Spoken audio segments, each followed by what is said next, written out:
All women are different, but they are all women. This video is androcentric from a men's point of view and is presented as opinion, commentary, and debate. Expressing opinions is not violence. These are ideas to challenge, question, and argue in public, because classical liberalism relies on the First Amendment for its dialectic. If you are a feminist, then consider this. If patriarchy truly existed as claimed, feminism could not. And if all men are trash and women are equal to men, then what are we to conclude? Women will die for their children, men will die for their wives and children, and God chose to die for all mankind. Authority rolls up with responsibility. If this framing of facts offends you, click off to a cute cat video. Proceeding further will expose you to gamma bias and criticism directed at ideas, claims, institutions, not at any individual's virtue or dignity. Our method follows the 7 liberal arts: the trivium, grammar, logic, rhetoric, and the quadrivium, arithmetic, geometry, music, and astronomy. If this framework is not for you, feel free to exit now. It's no disgrace. Women are wonderful. God bless America. Men are great. Consternation, Water to Women. Written by Conrad Riker. Available now. Links in description. Men are dying in the rain, and women are laughing. How the necro-state, feminist superstition, and the great male amnesia are killing Western civilization, and what you must do before midnight. I once watched a man cry because the coffee machine was out of oat milk. Not broken, not malfunctioning, just out of oat milk. He stood there, jaw trembling, eyes glistening, as if the gods had revoked his birthright. And I thought, this is what we've built. A generation of high testosterone infants, raised not to conquer suffering, but to tweet about it. You know the type, your buddy who cancels hikes if it drizzles, the coworker who files an HR complaint because someone looked at him funny, the husband who folds like a lawn chair the second his wife gives him the stare. These men aren't evil, they're erased, hollowed out by 50 years of feminist alchemy that turned virtus into victimhood, strength into shame, and silence into toxic masculinity. Let me be clear. If you can't stand in the rain without whining, you cannot stand in war. And the war isn't coming, it's already here.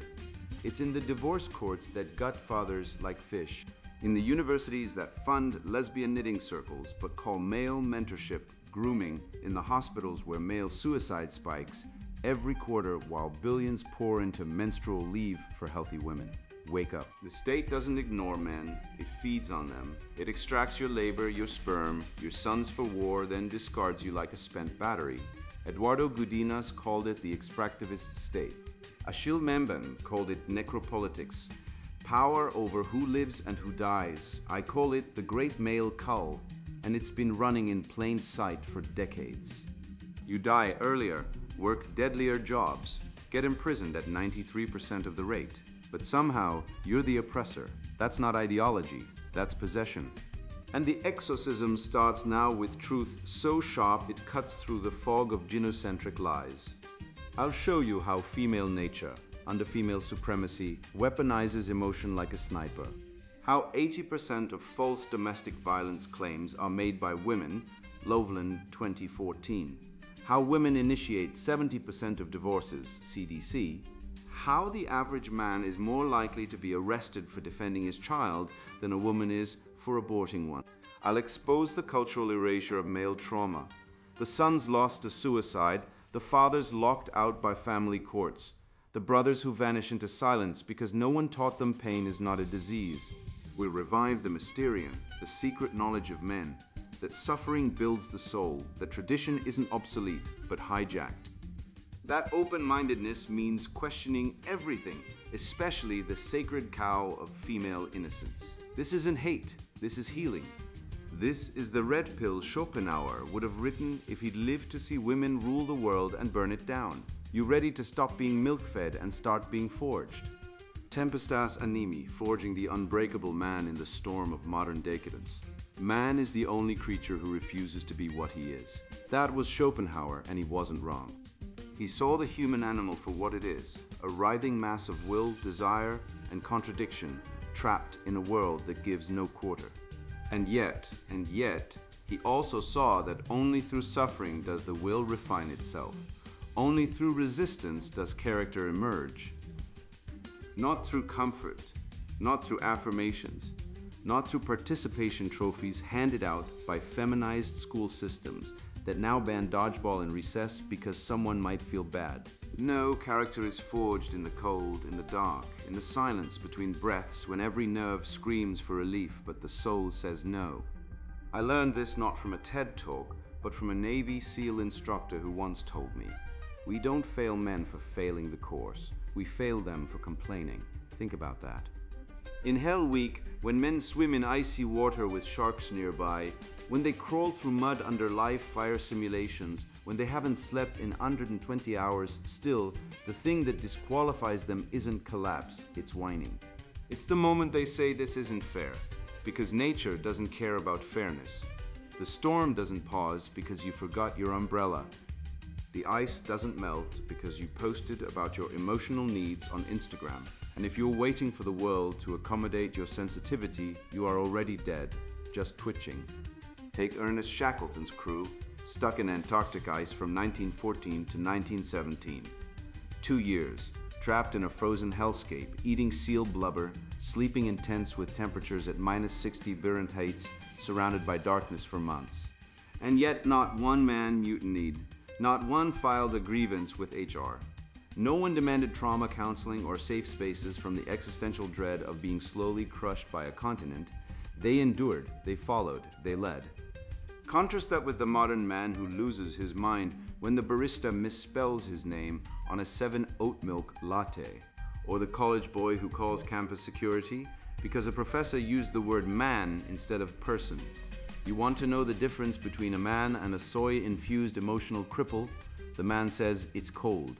"I'll adapt." The soy boy screams, "This weather is oppressive. It's a microaggression from the patriarchy. Let me be clear. There is no virtue in comfort. There is no growth in safety." The entire modern educational and psychological industry is built on the lie that suffering is trauma, when in truth, suffering is pedagogy. Jordan Peterson's data from veteran studies proves it. Men who've faced real hardship, combat, loss, injury, report higher levels of meaning, purpose, and psychological resilience than civilian men who've never lifted anything heavier than a TikTok algorithm. But of course, the feminized world pathologizes strength. It calls stoicism toxic, silence, repression, endurance, repression of emotional truth. What a crock. What they really mean is, we have built a world so soft, so infantilized, that any man who can still take a punch is a threat to our delicate ecosystem of victimhood. Look at the media. The revenant DiCaprio crawls through frozen rivers, eats raw bison liver, gets attacked by a bear, all to survive and seek justice. It's brutal, it's raw, it's real. Now look at Barbie, a plastic fantasy where women rule the world. Men are comic relief and problems are solved by self-love and rainbow glitter. One film says life is suffering and you must endure. The other says life is a spa day and your feelings are always valid. Which one prepares you for reality? Which one breeds men?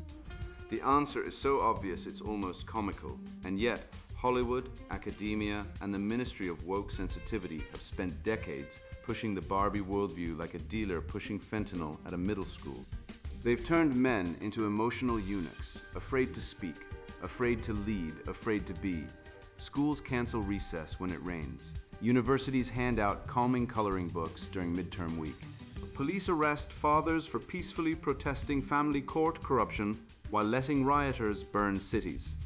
The data doesn't lie. 70% of family court cases result in children being taken from fathers without evidence of abuse. Male suicide rates are 3.5x higher than women's. The CDC admits that over 30% of men report being sexually coerced, mostly by women, but try saying that on campus and see how fast you're canceled. The system isn't broken, it's designed this way. It rewards female whims, female hysteria, female entitlement, while punishing male strength, male silence, male responsibility. I instituted the Stoic Exposure Protocol with my sons every week. One hardship, cold shower, 24-hour fast, 12 hours of silence, no phones, no music, no escape. First time my youngest cried, not from pain, from boredom, from the terror of being alone with his own thoughts. That's how far we've fallen. A boy who can't sit in silence for an hour is not ready for life. He's ready for TikTok slavery. But after 3 months, he asked for more. Why? Because discomfort is not the enemy, complacency is. The human nervous system evolved to respond to challenge. Remove it, and you get depression, anxiety, fragility, the very things the mental health industry claims to cure while selling SSRIs and safe spaces. It's a scam. A racket like the feminist lie that women are naturally nurturing when the abortion rate in the US is over 900,000 per year, mostly by women who discard children like expired yogurt.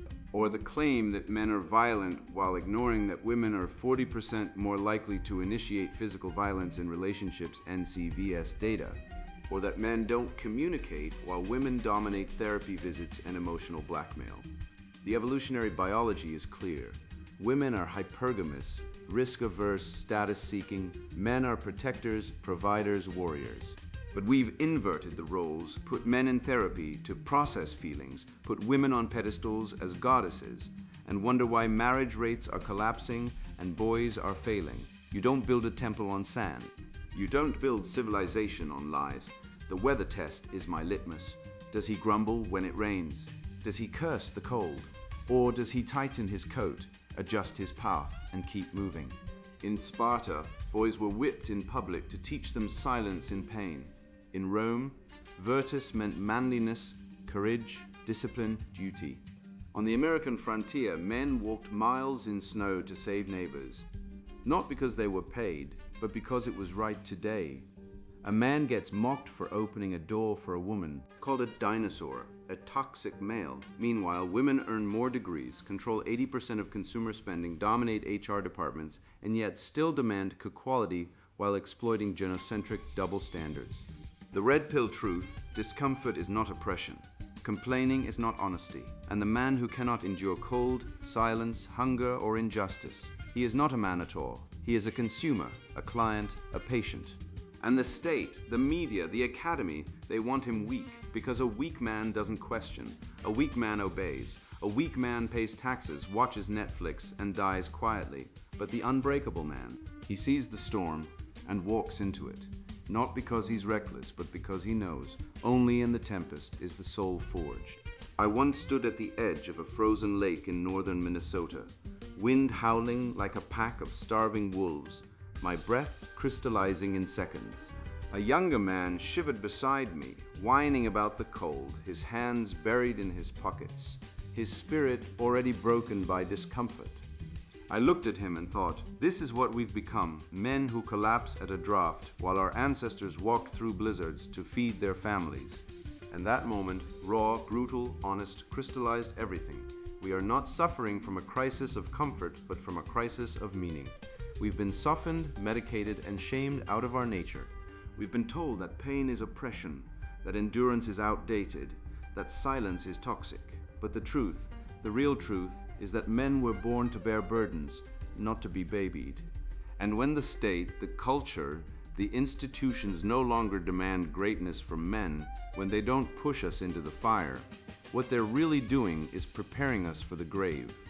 The necroeconomy, how the extractivist and necropolitical state feasts on male life and labor. Men die 6 years earlier than women, says the CDC, and kill themselves 3.5 times more often. And yet, when was the last time you saw a federal grant for Male Mental Health Awareness Month? Never. Because the state doesn't care about men living. It only cares about men working, fighting, and dying. This isn't oversight, it's policy. It's what Achille Mbembe called necropolitics, the power to decide who is allowed to live and who is left to die. And in today's feminist state, the answer is clear. Women are sacred, men are sacrificial. Look at the US. Department of Veterans Affairs. They spend millions training bureaucrats to use correct pronouns for transgender employees, while real flesh and blood veterans, men who bled for this country, sleep under bridges because VA mental health services are backlogged by 2 years. A Navy SEAL once told me we trained to survive ambushes in Fallujah. We didn't train to survive the VA, and he's not wrong. The state that sent him to war won't lift a finger when he's drowning in PTSD. but it will fund a gender studies conference where women discuss toxic masculinity over organic kale. Meanwhile, women, 93% of whom have never served a day in uniform, get billions in women's health grants, empowerment initiatives, and wellness retreats. The NIH spends 4.5 times more per capita on female-specific conditions than male-specific ones, even though men die earlier, suffer more workplace injuries, and are far more likely to be homeless or incarcerated. This isn't equality, this is extraction. Eduardo Gudinas called it the extractivist state, a regime that doesn't just mine lithium from the Andes, but mines men from cradle to grave.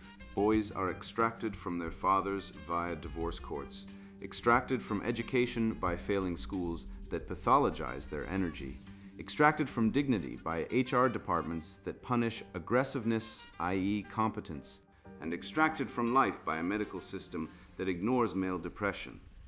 The state doesn't see men as citizens, it sees us as batteries. Plug us in, drain us dry, toss us out, and if we dare to complain, we're angry, toxic, problematic. Meanwhile, women who cheat, lie, abort, divorce, and smear are celebrated on daytime TV as survivors and warriors. Let's talk about the draft, the US. Still maintains a male-only selective service system. Women aren't required to sign up. They aren't even encouraged. But if war breaks out, it's your name on the list, not your ex-wife's yoga instructor. And yet, when that same war ends, the state funnels resources into female veterans' reintegration programs, while male vets get a pamphlet and a pat on the back. A Marine I met in Colorado Springs put it best. I spent 14 months in Helmand Province taking sniper fire. Back home, I applied for a VA loan and was told I needed to attend a gender sensitivity workshop before I could get my $200K mortgage. Meanwhile, my ex, who spent those same 14 months swiping my credit card on Sephora, got a women entrepreneurs grant for her Etsy shop selling crystal healing wands. This is not a system, it's a scam. A necroeconomy where male life is the raw material and female comfort is the finished product. Historically, the state existed to serve the warrior. In Sparta, the polis was built around the hoplite. His strength, his courage, his sacrifice, these were sacred today.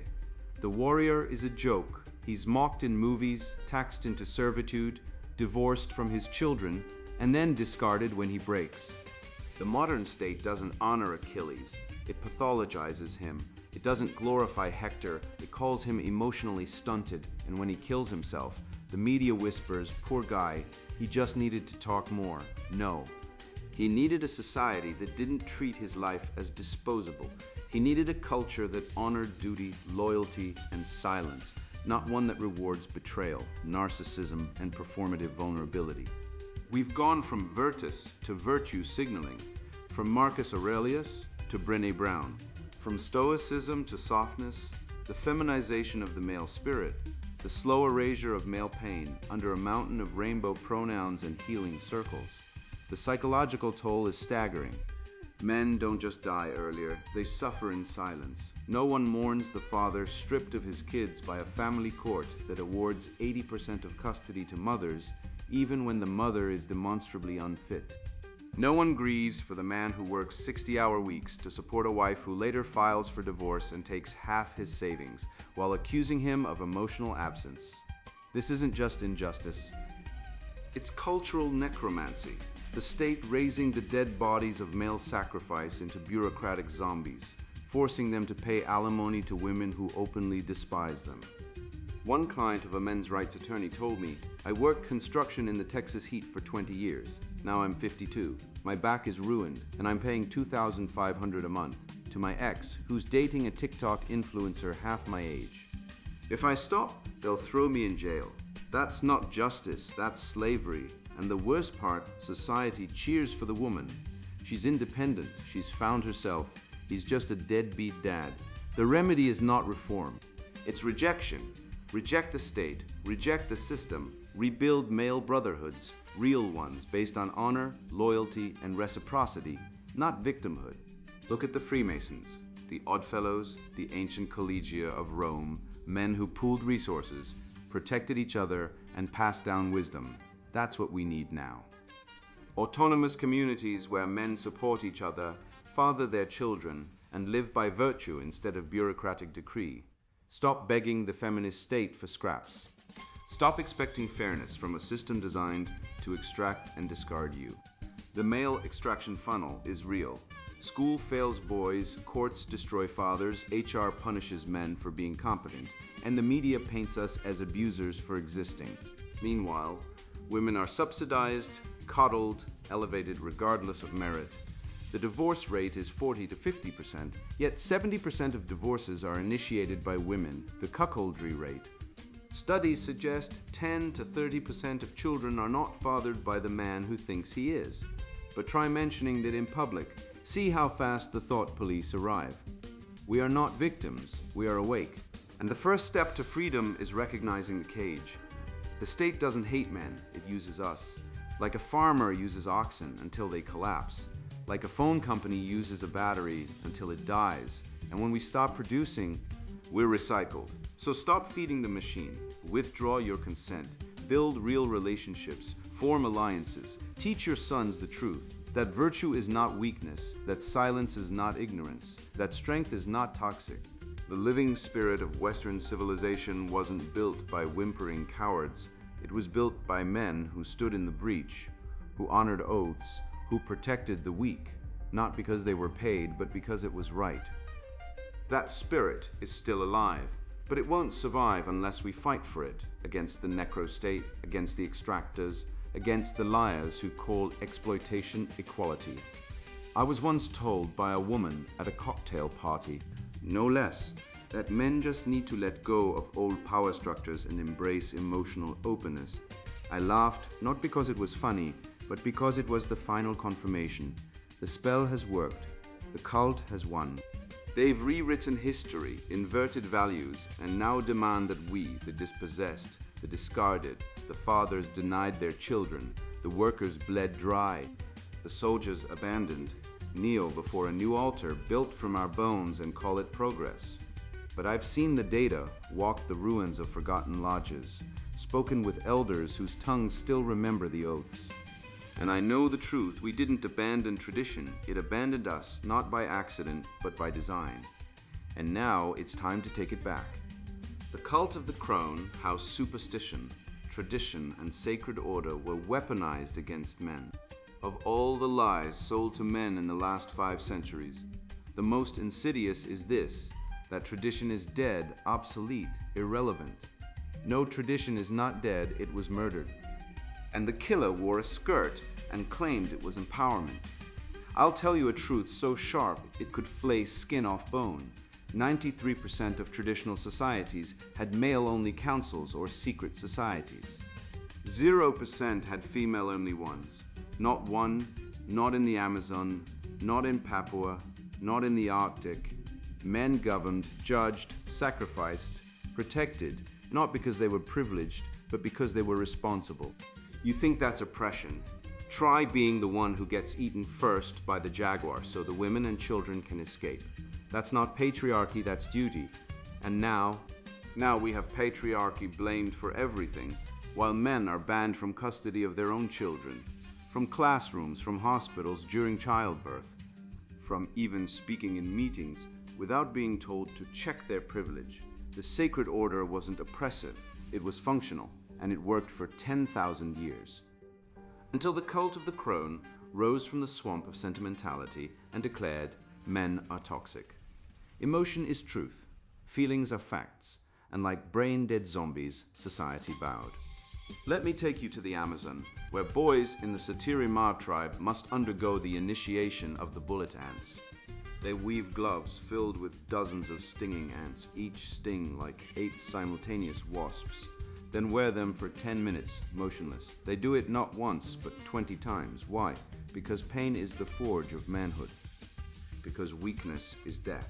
Now fast forward to suburban America, where our boys get graduation ceremonies where they're handed a plastic trophy just for showing up, while their fathers are arrested for trying to see their kids, or fined for refusing to pay child support for a child that isn't theirs. Hello, 30% cuckoldry rate in modern paternity tests. You want to talk about initiation? Our boys aren't initiated, they're infantilized. And while tribes in New Guinea still beat boys with sticks to make men of them, our elite tell us that toxic masculinity is the real danger. Toxic? Tell that to the warrior who fasts, fights, and dies for his tribe. Tell that to the father who works 3 jobs. The only thing toxic here is the lie that men should apologize for strength, for silence, for sacrifice. Feminism didn't liberate women, it infantilized them too, turning adult women into eternal victims who can't be questioned, criticized, or held accountable.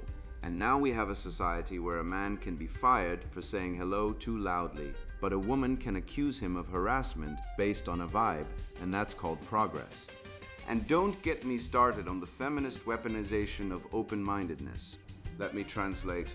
Open-mindedness now means believing every emotional claim a woman makes, no matter how irrational, no matter how contradicted by evidence. Saw Bigfoot, must be trauma, had a dream that her boss raped her, file a complaint. But if a man says, I don't feel that's accurate, he's gaslighting. The word was coined to describe actual psychological abuse. Now it's used to shut down any male skepticism. This isn't open-mindedness, it's indoctrination. It's the same mechanism used by cults. Doubt is sin, belief is virtue.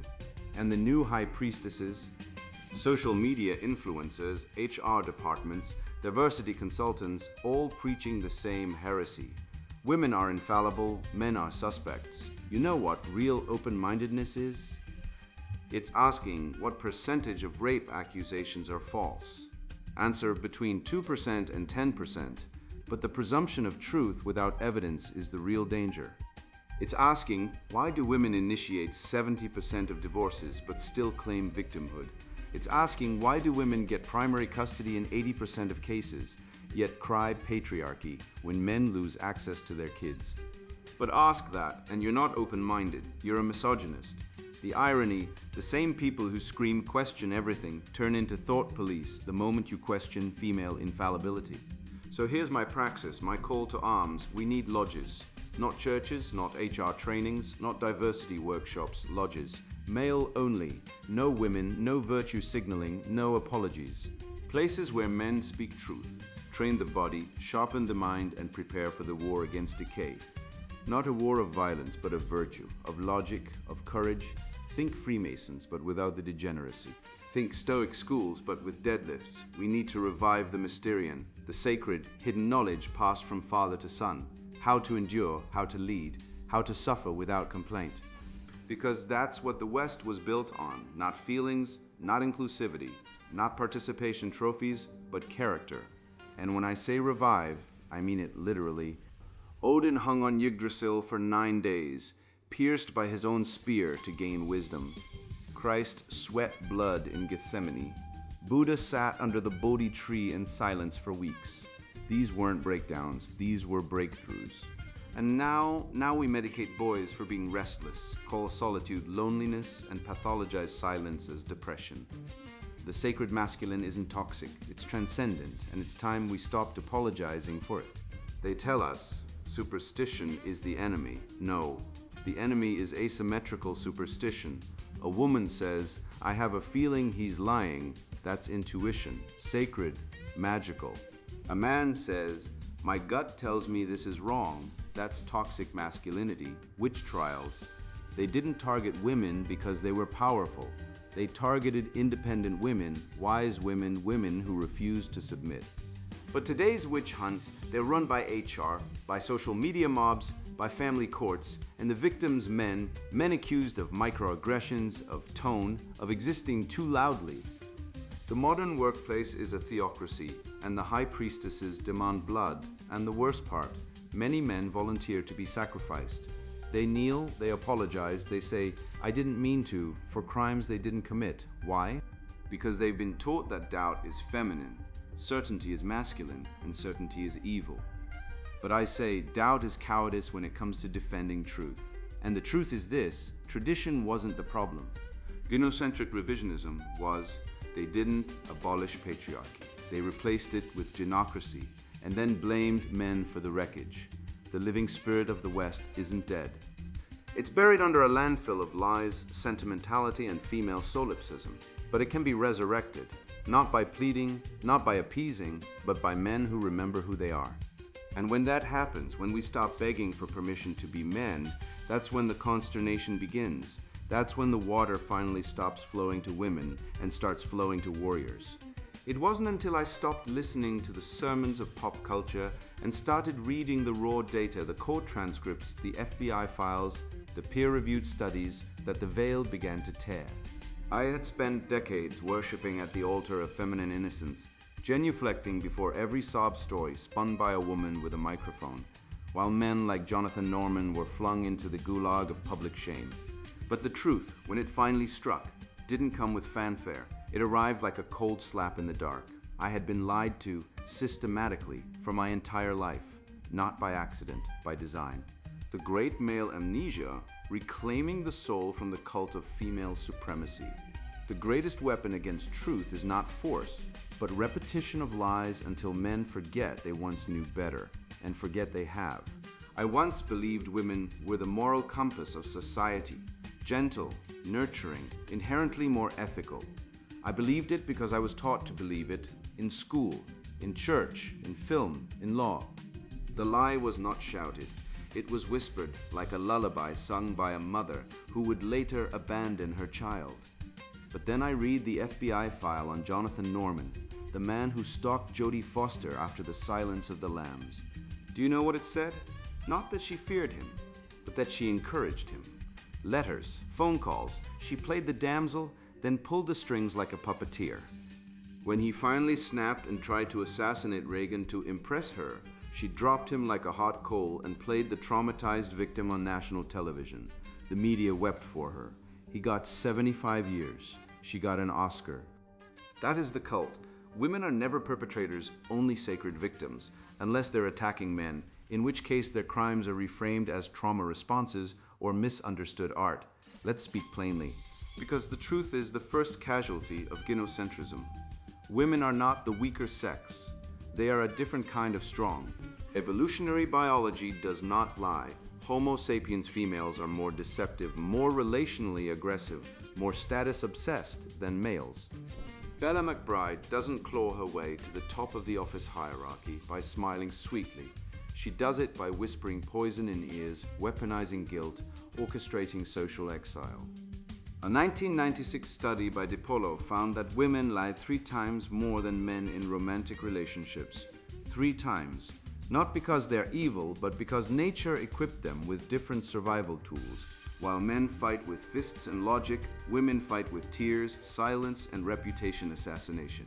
And we've been conditioned to see their tears as sacred, their silence as profound, their rage as hormonal. We call it empathy. It's enslavement. Look at the films we idolize, Gone Girl, where Rosamund Pike portrays a woman who orchestrates her own vanishing to pin a crime on her husband, yet viewers praise her cleverness. The Girl on the Train, where a woman fabricates a sexual assault, claimed to hide her drinking and fixation. Promising Young Woman, where a woman kills men over old consensual encounters and is celebrated as a feminist warrior. These aren't cautionary tales. They're applause-worthy depictions of female sociopathy.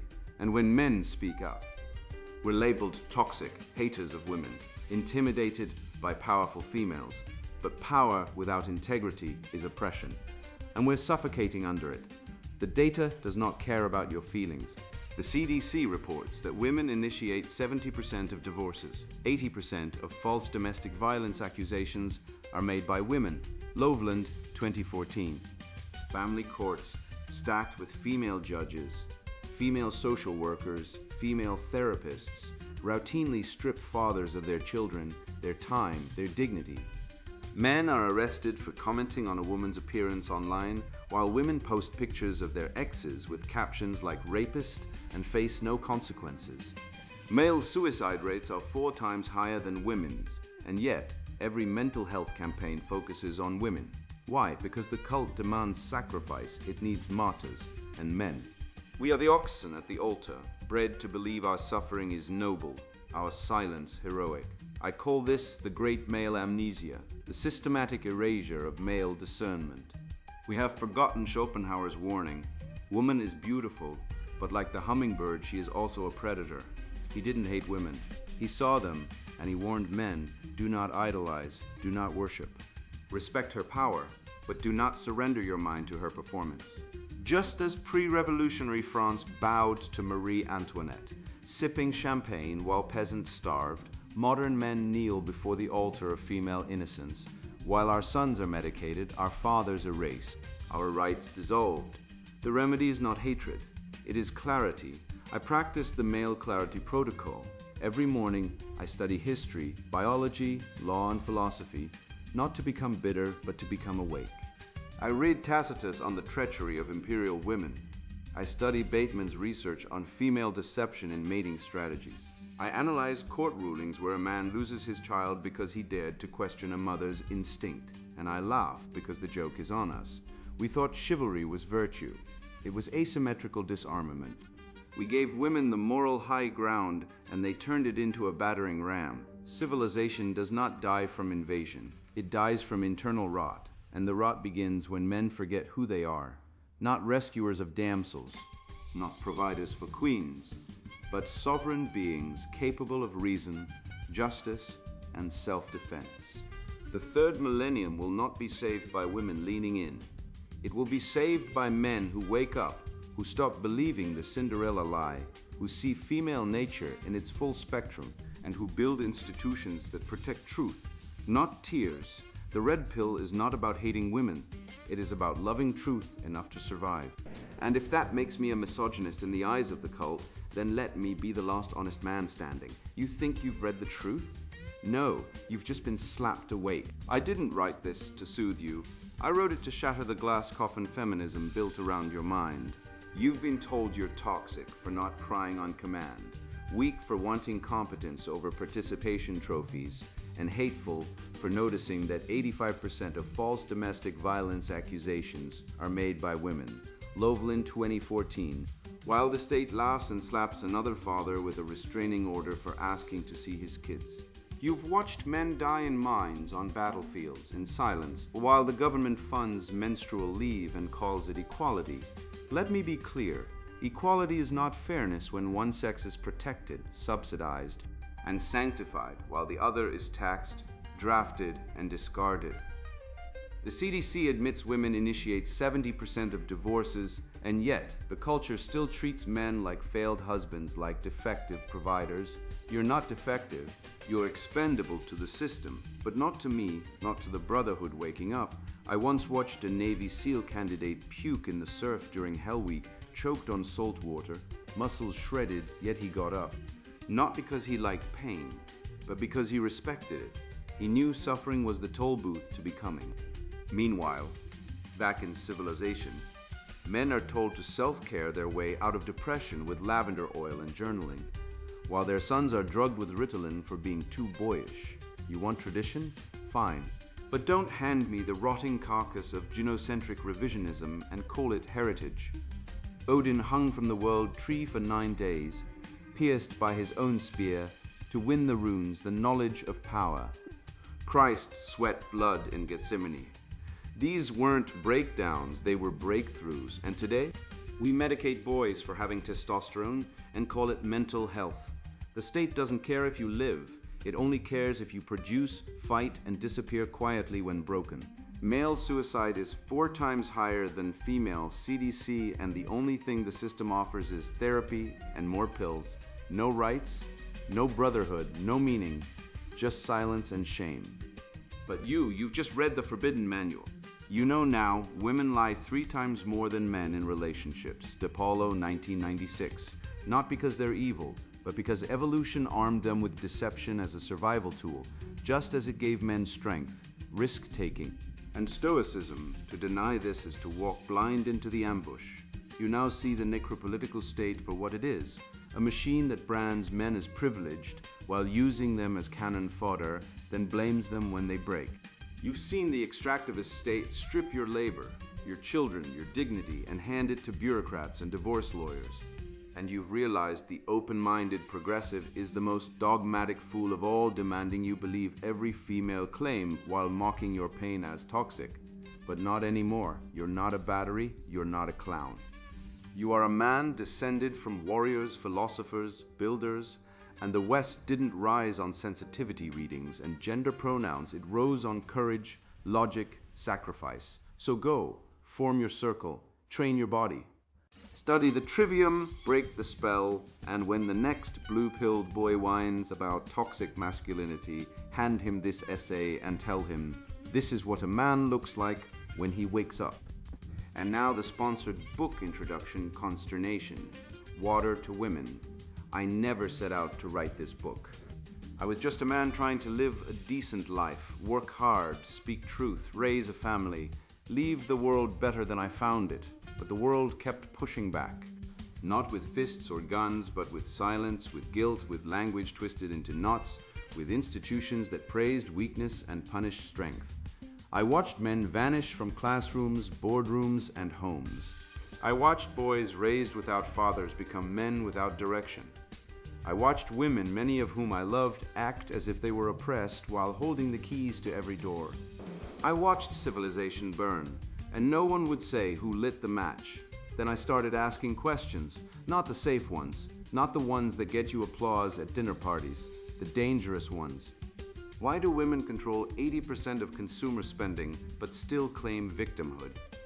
Why do they vote for policies that destroy families, then blame men for family collapse? Why does every leftist slogan sound like a sobbing woman who never got her way? Why is care now a weapon? Why is truth labeled hate when spoken by men? I dug into psychology, history, economics, biology, and linguistics. What I found wasn't just a pattern, it was a system, a gynocentric conspiracy not of secret meetings, but of shared instincts, repressed motherhood, and maternal rage masquerading as moral progress. This book is not for everyone. If you believe in equity, diversity, inclusion, emotional validation, or that women are oppressed in the West, close it now, walk away. Go watch a TED Talk, read a self-help book, do yoga. This book will not comfort you. It will not validate your feelings, it will dismantle them. It is for men who are tired of being silenced, shamed, and erased. It is for men who love logic, truth, and beauty, men who still believe in merit, responsibility, and the trivium. It is for those who see the rot in the culture and want to name it, dissect it, and kill it. If you are that man, this book is your weapon. We start with consternation, that deep unease you feel when something is wrong but no one will admit it. Then we expose the maternal void, the unmet biological and psychological need to mother, which now drives female political behavior. Leftism isn't about justice, it's displaced motherhood. The BPD continuum explains why women cluster in emotionally unstable patterns, why they gossip, shame, rally, and collapse into victimhood at scale. Language is no longer a tool for truth, it's a female weapon to control, manipulate, and silence male dissent. The gynocentric conspiracy isn't a theory, it's observable in every policy, every institution, every family destroyed in the name of empowerment. We detail how female-led education produces 90% of degrees in worthless fields, how the emotional blackmail economy rewards irresponsibility, how collectivism replaces individualism because women think in tribes, not truths. The abortion apocalypse isn't just about lost lives, it's about the psychological denial of motherhood while demanding its rewards. The tyranny of care has turned compassion into coercion. Female leadership isn't leading, it's infantilizing society. Merit is under attack because women can't win on merit, so they redefine the game. Equality is a myth. What women demand is superiority and exemption. Truth is collapsing because women prioritize feelings over facts. Beauty is dead because women now worship ugliness as rebellion against male standards. Responsibility is rejected because it conflicts with emotional gratification. Empowerment is a pathology, a lie sold to justify destruction. This is not hyperbole, this is diagnosis, and the cure begins with seeing clearly. If you are a man who wants to reclaim his mind, his voice, his future, read this book. If you are a woman who still believes in truth, who wants to understand what your sisters have done in your name, you may learn something, but only if you can survive the mirror. For everyone else, turn back. This is not your story. Your feelings will not be safe here. Your illusions will not survive. The world is drowning. not in water, but in female emotional logic, unchecked and unchallenged. This book tells you why, and more importantly, how to stop it. Consternation, Water to Women. Written by Conrad Reicher. Buy now. Links in description.